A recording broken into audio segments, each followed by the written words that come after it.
नाजरीन अस्सलाम वालेकुम। खबरनामे में आपका खैर मकदम है। पहले नजर डालते हैं सुर्खियों पर।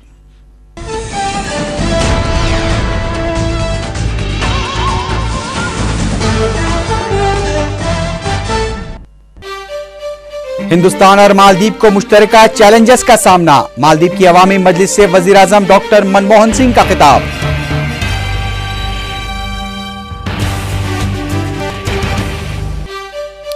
एसआरसी के क़याम पर दोनों इलाकों से मुस्बित रद्द-ए-अमल। सदर पीसीसी बी सत्यनारायणा का बयान।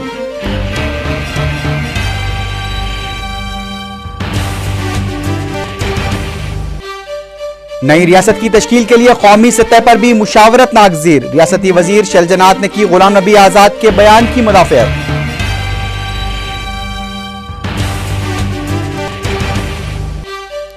जगती पब्लिकेशंस और साक्षी में सरमायाकारी करने वालों के खिलाफ भी तहकीकात कराने तेलुगु देशम का मुतालबा।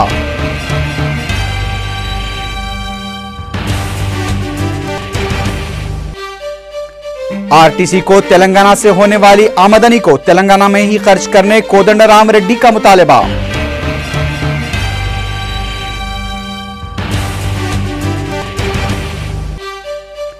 चौदह नवंबर से शहर में शुरू होने वाले बैनुल-अक़वामी चिल्ड्रन फिल्म फेस्टिवल की तमाम तैयारियां मुकम्मल। 150 फिल्मों की होगी नुमाइश।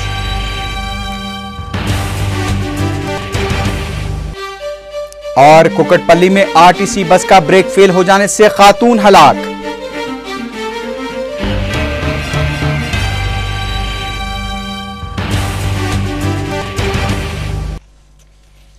अब खबरें तफसील से।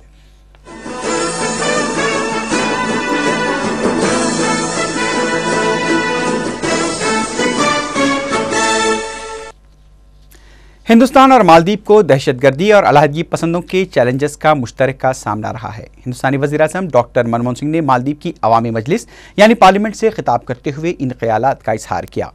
मालदीव की पार्लियामेंट में वज़ीर आज़म का अरकान ने खड़े होकर इस्तकबाल किया।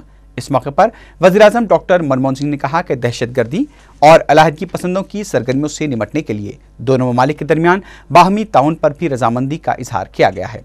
उन्होंने कहा कि इस तरह के इक़दामात से दोनों ममालिक के दरमियान बाहमी ताउन को भी फ़रोग़ मिलेगा। उन्होंने दोनों ममालिक के दरमियान इत्तलात की फराहमी के लिए बेहतर तालमेल पर भी जोर दिया। मालदीव के सदर मोहम्मद नशीद ने 75 अरकान पार्लियामेंट की जानिब से वज़ीर आज़म का इस्तकबाल किया।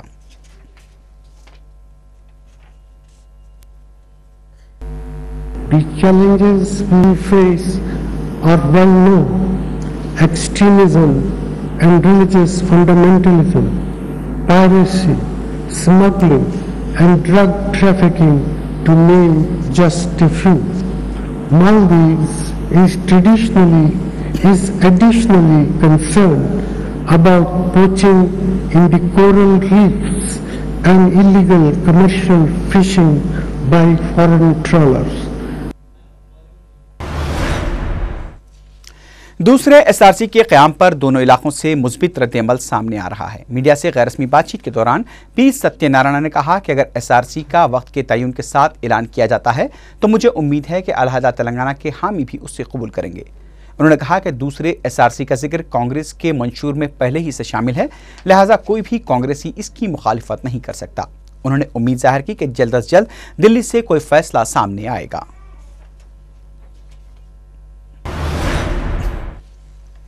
रियासती वज़ीर इब्तिदाई तालीम शैलजनात ने गुलाम नबी आज़ाद के बयान की मदाफ़ियत करते हुए कहा कि रियासत की तश्कील का जब भी मसला दरपेश होता है तो कौमी सतह पर बातचीत नागज़ीर होती है। मीडिया से बात करते हुए शैलजनात ने कहा कि हुक्मरानी निज़ाम के क़याम के लिए रियासतों की तश्कील अमल में लाई गई थी। उन्होंने कहा कि तेलंगाना मसले पर मुख्तलिफ जमातें अपनी राय तब्दील करती रही हैं और कौमी सतह पर बीजेपी भी उत्तर प्रदेश में तकसीम के मसले पर अपनी राय तब्दील कर चुकी है। इसलिए गुलाम नबी आज़ाद ने जो कहा है वो दुरुस्त है, क्योंकि ये मसला कौमी सतह से जुड़ा हुआ है। उन्होंने कहा कि नई रियासत की तश्कील का मसला काफ़ी मुश्किल का होता है और कांग्रेस हसास मसले पर गैर जिम्मेदारी का मुजाहरा नहीं कर सकती।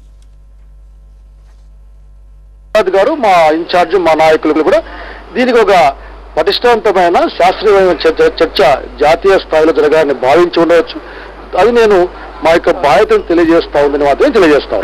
చట్టాల ఏర్పాటు అనే సమస్య సంక్లిష్టంగా ఉంటుంది, కఠినంగా ఉంటుంది, అట్ ద సేమ్ టైం సున్నితంగా కూడా ఉంటుంది. కాబట్టి ఏదో బాధ్యత లేని వాళ్ళు మాట్లాడే విధంగా బాధ్యత లేని కాంగ్రెస్ పార్టీ మాట్లాడడానికి సాధ్యం కాదు. अलहदा तेलंगाना सियासी जेएसी के सदरनशीन कोदंडाराम ने तेलंगाना से आरटीसी को हासिल होने वाली आमदनी को तेलंगाना में ही आरटीसी की तरक्की लिए खर्च करने का मुतालबा किया। विद्यानगर में आरटीसी तेलंगाना मजदूर यूनियन के दफ्तर का इफ्तिताह अंजाम देते हुए कोदंडाराम ने कहा कि अलहदा तेलंगाना पर दूसरे एसआरसी और किसी दूसरे बहाने को हरगिज कबूल नहीं किया जाएगा। उन्होंने हैदराबाद के साथ ही फौरी अलहदा तेलंगाना की तश्कील का मुतालबा किया। कोदंडाराम ने कहा कि अगर कांग्रेस अलहदा तेलंगाना देने में नाकाम हो जाती है तो वो इलाके से खत्म हो जाएगी। एक तरफ जहां चीफ मिनिस्टर रच्चा-बंडा प्रोग्राम के जरिए अवामी फलाह बहबूद के सिलसिले में ऐलानात की बौछार कर रहे हैं, वहीं पेट्रोल की कीमत में इजाफे से पड़ रहे जायद बोझ का शिकार अवाम को आबरसानी की शरहों में इजाफे की बुरी खबर सुनने को मिली है। वैसे भी चीफ मिनिस्टर रच्चा-बंडा प्रोग्राम में शिरकत के लिए जहां भी जा रहे हैं, उन्हें ₹1 में फराहम किए जा रहे चावल से मुतालिक खवातीन की बरहमी का सामना करना पड़ रहा है। वैसे अक्सर ये देखा गया है कि जब हुकूमत किसी बहरान से निपटने में मसरूफ रहती है तो उसे अवाम की फलाह बहबूद याद आती है। ताजुब की बात यह है कि अलहदा तेलंगाना की हिमायत में आम हड़ताल को बहाना बनाकर 4 घंटे बरकी कटौती की गई। अब जबकि हड़ताल को खत्म हुए कई दिन गुजर चुके हैं, अभी भी 2 घंटे बरकी कटौती का सिलसिला जारी है और हुकूमत की लापरवाही को देखकर यह शुबा हो रहा है कि हुकूमत इस सिलसिले को मौसम गर्मा तक भी जारी रख सकती है।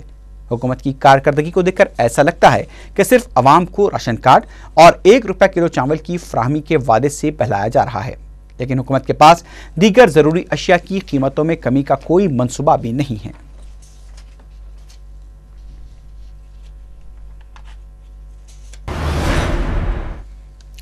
तेलुगुदेशम ने जगती पब्लिकेशंस और साक्षी में सरमायाकारी करने वाले अफराद के खिलाफ भी कार्रवाई का मुतालबा किया है। मीडिया से बात करते हुए तेलुगुदेशम लीडर पी केशव ने कहा कि जगती पब्लिकेशंस के खिलाफ जारी तहकीकात के लिए सिर्फ साई रेड्डी का सामने आना मुनासिब नहीं है, बल्कि कंपनी में सरमायाकारी करने वाले और डायरेक्टर को भी तहकीकात का सामना करना चाहिए।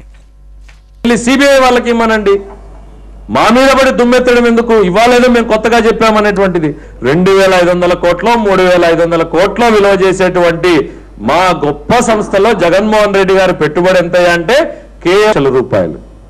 వారికి ఉన్న వాటా ఎంత? 90%. 8 లక్షల రూపాయలతో 90% వాటాన్ని జగన్మోహన్ రెడ్డి గారి చేతిలో ఉంటుంది.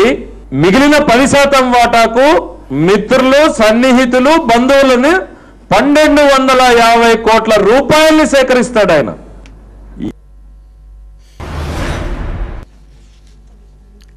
शहर में 14 था 20 नवंबर को बैनुल-अक़वामी चिल्ड्रंस फिल्म फेस्टिवल के इनेकाद की तमाम तैयारियां मुकम्मल कर ली गई हैं। शिल्पारामा में मुनक़िद होने वाले इस फेस्टिवल में 700 के मुंजमला 150 फिल्मों की नुमाइश की जाएगी। मीडिया से बात करते हुए रियासती वज़ीर इत्तलात DK अरुणा ने बताया कि 1 हफ्ता चलने वाले इस फिल्म फेस्टिवल में मुल्क और बैरून ममालिक के बच्चों की फिल्में दिखाई जाएंगी। उन्होंने बताया कि रियासती हुकूमत बच्चों की फिल्मों की तैयारी के लिए मुमकिना मदद फराहम करेगी। इस मौके पर चिल्ड्रंस फिल्म फेस्टिवल की सदरनशीन ननीता दास ने मुल्क के तमाम शहरों में CFSI के दफातर के क़याम की वकालत की। ननीता दास ने कहा कि CFSI के जरिए आंध्र प्रदेश में कई प्रोग्राम मुस्तकबिल में मुनक्किद किए जाएंगे। In Hyderabad, but ICFF office, head office remains in Bombay. No. रियासती असम्बली के स्पीकर एन मनोहर की जानिब से इस्तीफे देने वाले अरकान असम्बली के इस्तीफों पर फैसला लेने के लिए सरगर्म हो जाने के साथ ही इस्तीफे दे चुके अरकान असम्बली की धड़कनें तेज हो गई हैं। स्पीकर के फैसले के बाद कौन असम्बली में मौजूद रहेगा और कौन बाहर रहेगा, इस सिलसिले में अरकान में भी तजस्सुस पाया जाता है। पेश हमारे नुमाइंदे शमसुद्दीन फिरोज की ये रिपोर्ट। तेलंगाना तहरीक की शिद्दत को देखते हुए अवाम के दिलों में जगह बनाने की खातिर जज्बात में आकर कई अरकान असम्बली ने इस्तीफे दे दिए थे, जबकि जगन के हामी 26 अरकान असम्बली ने भी CBI तहकीकात के दौरान वायसार के नाम को शामिल करने से बरहम होकर अपने इस्तीफे पेश कर दिए थे। अब स्पीकर असम्बली एन मनोहर ने अलहदा तेलंगाना और जगन के हामी अरकान असम्बली के इस्तीफों से मुताल्लिक जैसे ही अपनी सरगर्मियों का आगाज किया, इस्तीफे देने वाले अरकान ज़हनी तौर पर गैर यकीनी सूरत हाल और उलझन का शिकार हैं। स्पीकर के पास इस वक्त 80 मकतूबात इस्तीफा मौजूद हैं, जिनमें अलहदा तेलंगाना की हिमायत में इस्तीफे देने वाले अरकान की तादाद 52 है और जगन के हामी 26 अरकान असम्बली भी इस फहरिस्त में शामिल हैं। 2 दिसंबर से रियासती असम्बली के सरमा इजलास के आगाज से कबल स्पीकर एन मनोहर ने इस्तीफों पर फैसला लेने के लिए गौर-व-गौश शुरू कर दिया है। अब इस्तीफा देने वाले अरकान इस तशवीश में मुब्तला हैं कि आखिर कितने अरकान के इस्तीफे स्पीकर कबूल करेंगे और कौन असेंबली इजलास में शिरकत करेगा और कौन बाहर बैठेगा। तेलुगु देशम से मुअत्तल किए गए नागम जनार्दन रेड्डी पहले ही अपना जहन बना चुके हैं और अपने इस्तीफे को कबूल करवाने के लिए वो हाई कोर्ट से भी रुजू हुए हैं और स्पीकर की जानिब से नागम जनार्दन रेड्डी और उनके साथियों हरीश्वर रेड्डी और वेणुगोपालचारी के इस्तीफों को कबूल करने के इम्कानात रोशन दिखाई देते हैं, जबकि नागम के साथी वेणुगोपालचारी टीआरएस में शमूलियत इख्तियार कर चुके हैं। अलहदा तेलंगाना की हिमायत में जिन 48 अरकान ने इस्तीफे दिए थे उनमें तेलुगु देशम के 32, टीआरएस के 11 और कांग्रेस के 5 अरकान शामिल हैं। स्पीकर एन मनोहर इन अरकान के खिलाफ क्या फैसला लेते हैं यह कहना क़ब्ल वक्त होगा, लेकिन माजी में स्पीकर के फैसले को देखकर यह कहा जा सकता है कि इस बार भी स्पीकर इस्तीफे मुस्तरद कर सकते हैं, क्योंकि ये इस्तीफे मुत्तहदा तौर पर दिए गए हैं। सियासी मुबसरीन के मुताबिक इस्तीफों को अगर कबूल किया जाता है तो तेलंगाना अवाम में कांग्रेस के खिलाफ बरहमी में इजाफा हो सकता है। उधर जगन के हामी अरकान के इस्तीफों को भी मुस्तरद किए जाने का इम्कान है, क्योंकि जगन के हामी 26 अरकान असम्बली में से निफ्स से ज्यादा अरकान जगन का साथ छोड़ने के लिए तैयार हैं और कांग्रेस इन अरकान को मनाने की कोशिशें भी कर रही हैं। लेकिन यह जरूर कहा जा सकता है कि इस्तीफों के साथ पार्टी छोड़ने वाले अरकान के इस्तीफे कबूल किए जा सकते हैं, लेकिन हालात के साथ फैसले बदलते रहते हैं और मौजूदा हालात में सियासी तब्दीलियां वाक़ होती हैं तो इस्तीफों से मुताल्लिक़ भी फैसला बदला जा सकता है। कोकटपल्ली में आरटीसी बस का ब्रेक फेल हो जाने से पेश आए हादसे में खातून हलाक हो गई है। पुलिस ने बताया कि आरटीसी बस बीएचईएल जा रही थी कि कोकटपल्ली हाउसिंग बोर्ड कॉलोनी के पास बस का ब्रेक फेल हो गया। बाइक पर जा रहे नागेश्वर और पार्वती बस की जद में आ गए। पार्वती बरसरी मौका हलाक हो गई, जबकि नागेश्वर की हालत तशवीशनाक बताई गई है। इस वाक़े में जख्मी दीगर अफराद को दवाखाना मुंतकिल कर दिया गया है। कोकटपल्ली पुलिस वाक़े की तहकीकात कर रही है।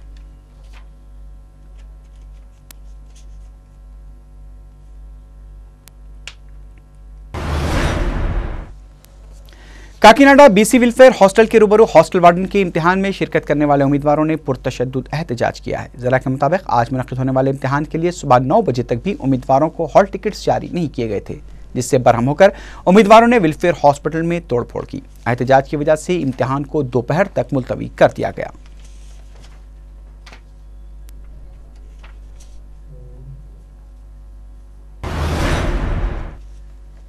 बशीरबाग प्रेस क्लब में विशाल आंध्रा समिति के जारी इजलास में खलल पैदा करने की अलहदा तेलंगाना के हामी वकला की कोशिश को पुलिस ने नाकाम बना दिया। तेलंगाना के हामी वकला बशीरबाग प्रेस क्लब के रूबरू एहतजाज कर रहे थे। एहतजाजी वकला की जानिब से अलहदा तेलंगाना की हिमायत में नारे भी लगाए गए। पुलिस ने एहतजाजी वकला को गिरफ्तार कर लिया।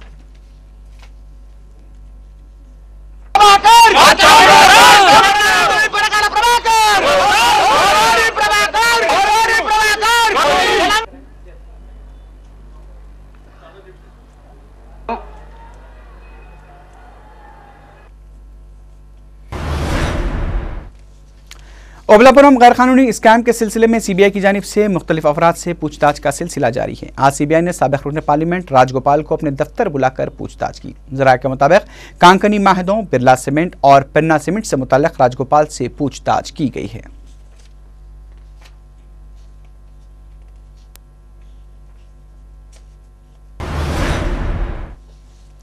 पुलिस जहां छोटे और गरीब शराबियों के खिलाफ कार्रवाई के लिए बदनाम है, वहीं पुलिस ने जुमे की रात नशे में धुत गाड़ी चलाने वाले तेलुगु फिल्म स्टार निखिल को भी अपनी तहवील में लेकर ब्रीथ एनालाइजर के जरिए उनका मुआयना किया। पुलिस के मुताबिक महीने के बाद पुलिस ने निखिल को बंजारा हिल्स पुलिस स्टेशन मुंतकिल किया और उन पर भारी जुर्माना आयद किया गया। पता चला है कि निखिल को बाद में रिहा कर दिया गया।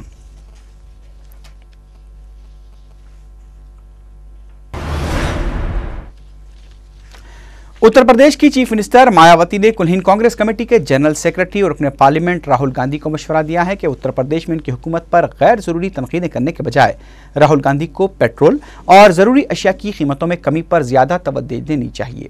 मायावती ने यह भी कहा कि कांग्रेस के युवराज को उत्तर प्रदेश में तवज्जो देने के बजाय कांग्रेस की जेर क़यादत यूपीए हुकूमत की खामियों को दुरुस्त करने के लिए इक़दाम करने चाहिए। मायावती ने कहा कि उत्तर प्रदेश हुकूमत की कारकर्दगी पर राहुल गांधी की बरहमी इजहार करते हैं, जबकि उन्हें पेट्रोल और अशिया ज़रूरिया की कीमतों में हो रहे इजाफे पर क्यों गुस्सा नहीं आता। वाज़ेह है कि हाल ही में उत्तर प्रदेश दौरे के दौरान राहुल गांधी ने मायावती हुकूमत को शदीद तनकीद का निशाना बनाया था।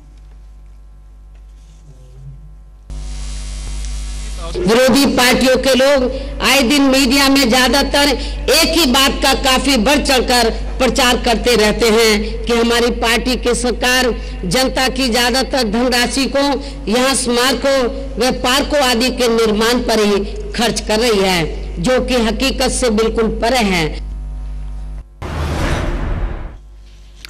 अन्ना हज़ारे टीम में इख्तलाफात खुलकर सामने आ रहे हैं। टीम के अहम रुकन अरविंद केजरीवाल की जानिब से फिजाई टिकट मामले पर किरण बेदी को तनकीद का निशाना बनाए जाने पर किरण बेदी ने भी शदीद रद्द-ए-अमल का इज़हार किया है। किरण बेदी ने कहा कि अरविंद केजरीवाल को मामले का पूरा इल्म नहीं है, इसलिए उन्होंने इस तरह का बयान दिया है।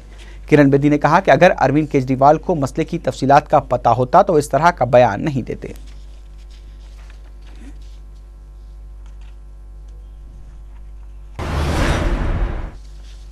अब नजर डालते हैं कुछ बैनुल-अक़वामी खबरों पर। पाकिस्तान के साबिक़ क्रिकेट कप्तान और तहरीक इंसाफ पार्टी के सरबराह इमरान खान ने कहा है कि अगर वो पाकिस्तान के वज़ीर आज़म बनते हैं तो फौज और ISI को अपने कंट्रोल में रखेंगे। खानगी न्यूज़ चैनल से बात करते हुए इमरान खान ने कहा कि अगर वो वज़ीर आज़म के ओहदे की जिम्मेदारी संभालते हैं तो मुल्क में रूनुमा होने वाले वाक़यात के जिम्मेदार भी वही होंगे। ये पूछे जाने पर कि क्या उनमें फ़ौज पर कंट्रोल रखने की ज़रूरत है, तो इमरान खान ने कहा कि वज़ीर आज़म की हैसियत से वो फ़ौज और ISI पर अपना कंट्रोल रख सकते हैं और उन्हें एतमाद में लिए बगैर ISI कोई भी कदम नहीं उठा सकती।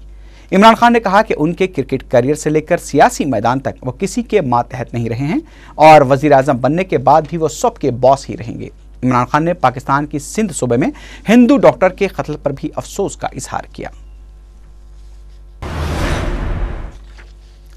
अमेरिका के दारुल हुकूमत वाशिंगटन में व्हाइट हाउस के करीब एक गाड़ी से फायरिंग की गई है। ताहम इस वाक़े में किसी जानी नुकसान की इत्तला नहीं मिली है। इत्तलात के मुताबिक कॉन्स्टिट्यूशन एवेन्यू पर होने वाली फायरिंग के बाद इलाके को जाने वाली सड़कें बंद कर दी गईं और करीब खड़ी गाड़ी से एक राइफल बरामद की गई। दूसरी जानिब से मुकामी पुलिस का मौक़िफ़ है कि बज़ाहिर फायरिंग व्हाइट हाउस की जानिब नहीं की गई, बल्कि पुलिस किसी मुलजिम का पीछा कर रही थी कि उसने एग्जीक्यूटिव मेंशन से 700 मीटर के फासले पर गाड़ी से उतर कर फायरिंग की। फायरिंग के वाक़े के बाद एक मुश्तबा शख्स को नज़दीकी पुल पर भागते हुए भी देखा गया है। सदर और खातून अव्वल आज रात वाशिंगटन में नहीं हैं।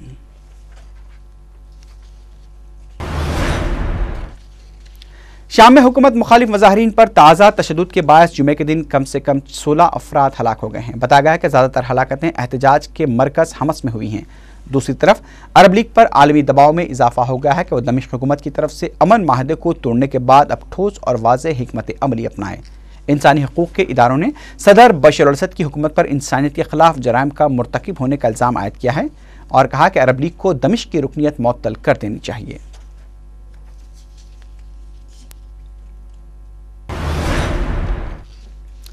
यमनी सिक्योरिटी फोर्सेस की तरफ से हुकूमत मुखालिफ मुजाहिरीन पर की गई गोलाबारी में कम से कम 15 अफराद हलाक हो गए हैं। बताया गया है कि यह वाक़या जुमे के दिन ताइज़ में पेश आया, जिसमें ख़वातीन और बच्चे भी शामिल हैं। खबरसां इदारों के मुताबिक यमनी सदर अली अब्दुल्ला सालेह की हामी सिक्योरिटी फोर्सेस ने ताइज़ में वाक़ आज़ादी चौक में जमा मुजाहिरीन पर अचानक गोलाबारी शुरू कर दी। यमन में हुकूमत मुखालिफ मुजाहिरीन गुज़िश्ता 10 महीनों से जारी हैं और एहतजाजी सदर सालेह से इस्तीफ़ा देने का मुतालबा कर रहे हैं।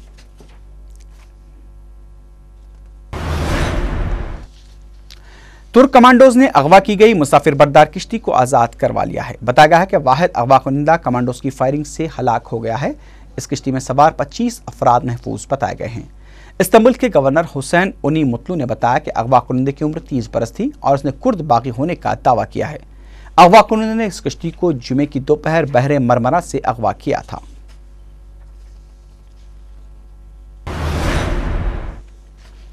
सिक्योरिटी काउंसिल की कायम करदा एडमिशन कमेटी ने अक़वाम मुत्तहिदा में रुकनीत की फ़लस्तीनी दरख्वास्त का बगौर मुतालबा करने के बाद उसे सिक्योरिटी काउंसिल को भेज दिया है कि इस मुनासिबत से एडमिशन कमेटी का बंद कमरे में एक इजलास जुमे को मुनक़्क़िद हुआ। सिक्योरिटी काउंसिल के मौजूदा सदर का कहना है कि अब काउंसिल के अरकान इस दरख्वास्त पर गौर करेंगे। इस हवाले से काउंसिल के इजलास की तारीख का भी तयन नहीं किया गया है।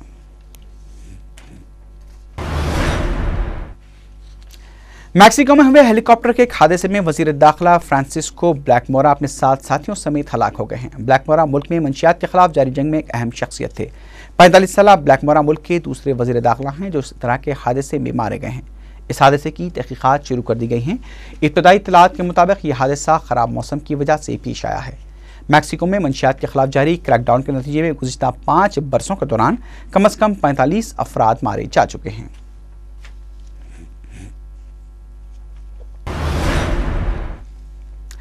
अमेरिका ने मुतालबा किया है कि ईरान जौहरी प्रोग्राम से मुतल्लिक आलमी एटमी तवानाई एजेंसी को रिपोर्ट में उठाए गए एतराज़ का जवाब दे। प्रेस कॉन्फ्रेंस से खिताब करते हुए अमेरिकी वज़ीर ख़ारजा हिलारी क्लिंटन का कहना था कि IAEA की रिपोर्ट में ईरान के जौहरी प्रोग्राम पर तशवीश का इज़हार किया गया है। उनका कहना था कि ईरान इस रिपोर्ट पर जल्द अपना मौक़िफ़ पेश करे। हिलारी क्लिंटन ने कहा है कि उन्हें उम्मीद है कि ईरान आने वाले दिनों में IAEA की रिपोर्ट में जौहरी प्रोग्राम पर उठाए गए सवालात का जवाब देगा।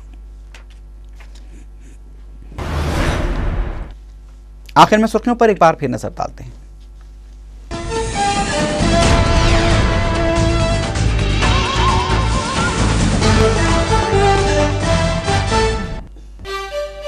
हिंदुस्तान और मालदीव को मुश्तरका चैलेंजेस का सामना। मालदीव की अवामी मजलिस से वजीर आजम डॉक्टर मनमोहन सिंह का खिताब।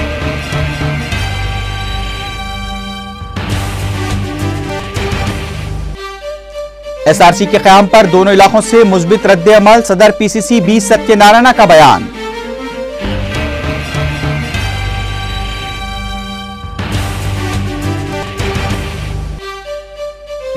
नई रियासत की तश्कील के लिए कौमी सतह पर भी मुशावरत नागजीर। रियासती वजीर शैलजनात ने की गुलाम नबी आजाद के बयान की मुदाफ़ियत।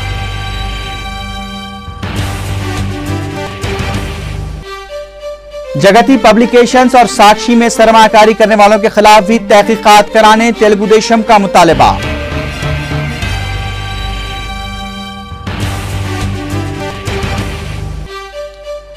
RTC को तेलंगाना से होने वाली आमदनी को तेलंगाना में ही खर्च करने कोदंडराम का मुतालबा।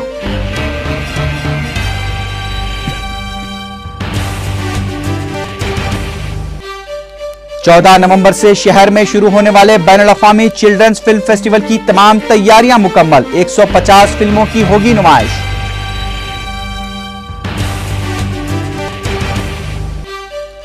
और कुकटपल्ली में RTC बस का ब्रेक फेल हो जाने से खातून हलाक।